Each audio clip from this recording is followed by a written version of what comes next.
होली पर ढेरों पकवान बनाए जाते हैं। गुजिया ना बने तो होली का पता ही नहीं चलता। मेरे घर में लगभग 300 गुजिया बनती हैं और सभी दोस्तों और रिश्तेदारों के घर दी जाती है। छोटे बड़े सभी खुश होकर गुजिया बनाते हैं और गुजिया कब बन जाती है पता ही नहीं चलता। तो चलिए बनाते हैं गुजिया दिल से। सबसे पहले हम खोए की भुनाई कर लेंगे। खोए की भुनाई करने के लिए हमने यहाँ पे एक हैप्पी बेस की कढ़ाई ले ली है और अब हम कढ़ाई में 1 चम्मच देसी घी डाल देंगे। घी हमने इसलिए डाला है कढ़ाई में क्योंकि जब खोया भूनेंगे तो खोया चिपकेगा नहीं। घी मेल्ट हो गया है। यहाँ पर हमने 2 किलो प्योर खोया लिया है। हम इसको ऐसे ही हाथ से मसल कर कढ़ाई में डाल देंगे और गैस को बिल्कुल धीरे रखेंगे हम। इससे जब गुजिया बनेगी वो हमारी बहुत ही टेस्टी बनती है और बहुत ही सोंधापन आता है और जो अंदर स्टफिंग होती है वो बहुत ही मज़ेदार लगती है। हम ऊपर नीचे कर कर खोए को भूनते रहेंगे। देखिए खोया हमारा कितने अच्छे से मेल्ट हो गया है और एकदम हलवे जैसा लगने लगा है। यही होती है प्योर खोए की पहचान। हमें खोए को रेगुलर चलाते रहना है और हल्की गैस पर ही भूनना है, नहीं तो खोया नीचे चिपक जाएगा। देखिए चम्मच कितने अच्छे मलाईदार चलने लगा है और खोए की भुनाई होने लगी है। और जब हम गुजिया बनाते हैं तो सबसे पहले हम खोए की भुनाई करते हैं और खोए की भुनाई करते ही मन खुश हो जाता है और गुजिया बनाने में तो आनंद ही आ जाता है। खोए को हमें रेगुलर हिलाते रहना है। अगर खोया जरा सा भी नीचे चिपक गया या लग गया तो उससे सारे खोए का टेस्ट खराब हो जाता है। इसलिए हमें खोए को रेगुलर हिलाते रहेंगे, ऊपर से नीचे करते रहेंगे। ऐसा ना हो कि हम ऊपर ऊपर हिलाते रहे और नीचे खोया हमारा चिपक गया। हमें ऊपर से नीचे कर कर, नीचे से ऊपर कर कर पूरा हिलाना है। देखिए खोया भूनते भूनते थोड़ा कम हो गया है और कढ़ाई भी छोड़ने लगा है। अब हम खोए को थोड़ी देर तक और भूनेंगे, फिर हमारा खोया भुनकर तैयार हो जाएगा। लगभग 20 मिनट हो गए हैं और हमारा खोया भुनकर तैयार हो गया है। खोए का कलर भी चेंज हो गया है। खोया हल्का हल्का पिंक कलर में आ गया है। अब हम गैस को बंद कर देंगे और खोए को ठंडा कर लेंगे। यहाँ पर हमारा खोया 2 किलो था तो उसको भुनने में हमारे को 20 मिनट लगे। अगर आपकी क्वांटिटी कम है तो आपका खोया जल्दी से भुनकर तैयार हो जाएगा। खोया हमारा अच्छे से ठंडा हो गया है। अब हम खोए को खुले बर्तन में निकाल लेंगे। हमने खोए को अच्छे से मिक्स कर लिया है। खोया दानेदार हो गया है। यहाँ पर हमने आधा किलो किशमिश ली है। इसको पहले हमने अच्छे से धो लिया था और सुखा लिया है। देखिए धोने और सुखाने के बाद हमारी किशमिश कितनी अच्छे से साफ लग रही है। और अब हम किशमिश को खोए में डाल देंगे। यहाँ पर हमने 250 ग्राम चिरौंजी ली है जिसको हमने पहले से अच्छे से साफ कर लिया था। और अब हमने यहाँ पे लिया है सूखा नारियल जिसको हमने कद्दूकस कर लिया है। ये 1 किलो नारियल है। अब हम इसको भी डाल देंगे। अच्छे से मिक्स कर लेंगे सब चीज़ों को। ड्राई फ्रूट्स की कोई भी लिमिट नहीं है, आप कितना भी डाल सकते हैं। तो हमने यहाँ पे 250 ग्राम काजू लिए थे और थोड़े से मेरे पास पिस्ता पड़े हैं तो हम उसे एक पैकेट में डालकर देसी तरीके से कूट लेते हैं। इस तरीके से करने से हमारे काजू अच्छे से दरदरे हो गए हैं और बिल्कुल भी पाउडर नहीं बना है। देखिए एकदम दानेदार है और एकदम पाउडर नहीं है। हमें इसी तरीके से काजू डालने हैं। हमने यहाँ पे करारा लिया है। करारे से जो हमारी स्टफिंग बनेगी वो बहुत खिली खिली बनेगी। यहाँ पे हमने 1.5 किलो करारा लिया है। अब हम डालेंगे।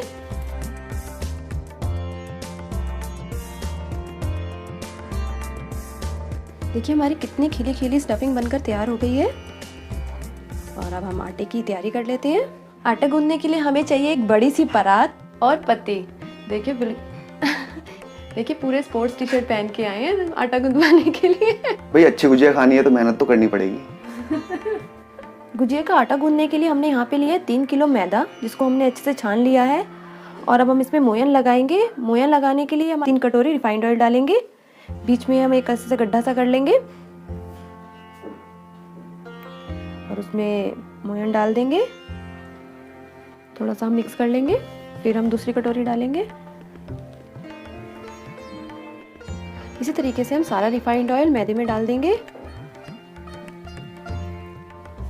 हम मैदे में मोयन को अच्छे से मिक्स करेंगे और दोनों हाथों से आटे को ऐसे मसल लेंगे जिससे कि सारा मोयन मैदे में अच्छे से मिक्स हो जाए। देखिए आटा बनने भी लगा है। इससे पता चलता है कि हमारा जो मैदा है वो पूरा अच्छे से मॉइस्चर में आ गया है। अब हम आटे को गूंदने की तैयारी कर लेते हैं। हम मैदे को दूध से गूंदेंगे। यहाँ पर हमने 1 लीटर दूध लिया है। दूध को हमने हल्का सा नॉर्मल गर्म कर लिया है और अब हम इससे आटा गूंदेंगे। दूध से गूंदने से हमारी गुजिया बहुत ही सॉफ्ट बनती हैं। हम थोड़ा थोड़ा सा दूध डालकर आटे को गूंदेंगे।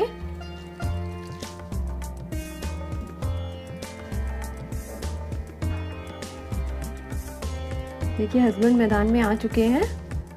हमने सारा दूध डाल दिया है। अब हम आटे को अच्छे से हाथों से मस लेंगे। गुजिया के लिए हमें पूड़ी जैसा सख्त आटा गूंदना है। देखिए पति देव ने सारा आटा अच्छे से बांध दिया है और एक डो बनकर तैयार हो गया है। हमने सारे आटे को दूध से ही बांधा है। अगर आपको ज़रूरत लगे तो आप इसमें हल्का सा गर्म पानी कर आटे को बांध सकते हैं। आटे को गीले कपड़े से ढक दिया है और अब हम इसको प्लेट से भी ढक देंगे। अब हम आटे को आधे घंटे के लिए ऐसे ही छोड़ देंगे और आटा अच्छे से सेट हो जाएगा। आटे को आधा घंटा हो गया है। अब हम आटे को खोलकर चेक कर लेते हैं। आटा अच्छे से सेट हो गया है। अब हम आटे को हाथ से खूब अच्छे से मुक्की मार लेते हैं।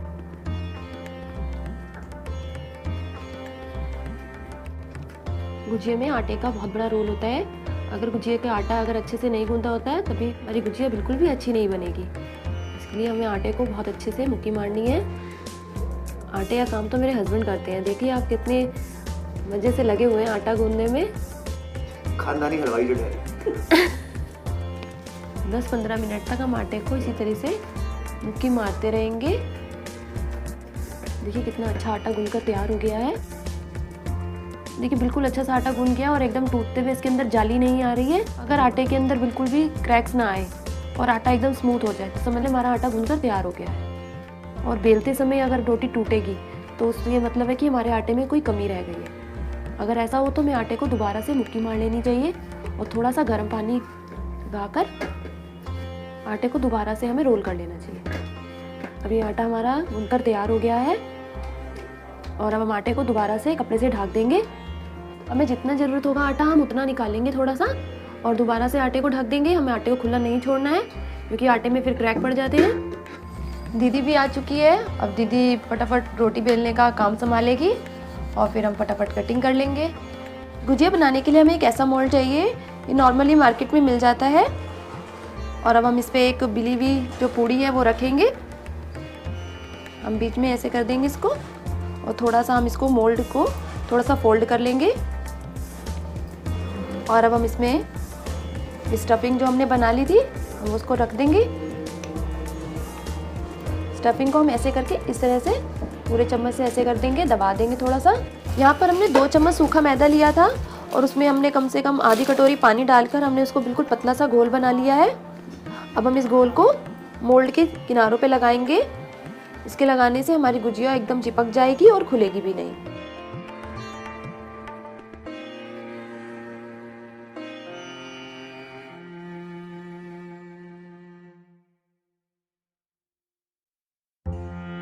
यहाँ पर हमने थोड़ी सी गुजिया बना ली है और उनको एक सेलोफिन पे रख दिया है। अब उनको हम 10 मिनट तक रेस्ट दे देंगे और 10 मिनट के रेस्ट के बाद हम तल लेंगे। अगर हम डायरेक्ट गुजिया को बनाकर तलेंगे तो हमारी गुजिया फट जाएंगी। गुजिया कितनी अच्छे से सेट हो गई है। इतनी गुजिया को सेट करने में हमें 10 से 15 मिनट लगते हैं और जब ये तलती है तो बहुत आसानी से तलती है और बिल्कुल भी फटती नहीं है। होली पर कढ़ाई का काम मम्मी संभालती है। देखिए जॉइंट फैमिली का कितना फ़ायदा होता है। बड़े से बड़ा काम बड़ी आसानी से हो जाता है। तो चलिए देखते हैं मम्मी कितनी फटाफट गुजिया तलती हैं। पहले तेल को गर्म कर लिया, फिर तेल को हल्का करके बिल्कुल हल्की आंच पे इनको तल रहे हैं, वरना तो एकदम से जल जाती हैं। ये ब्राउन होनी चाहिए। ये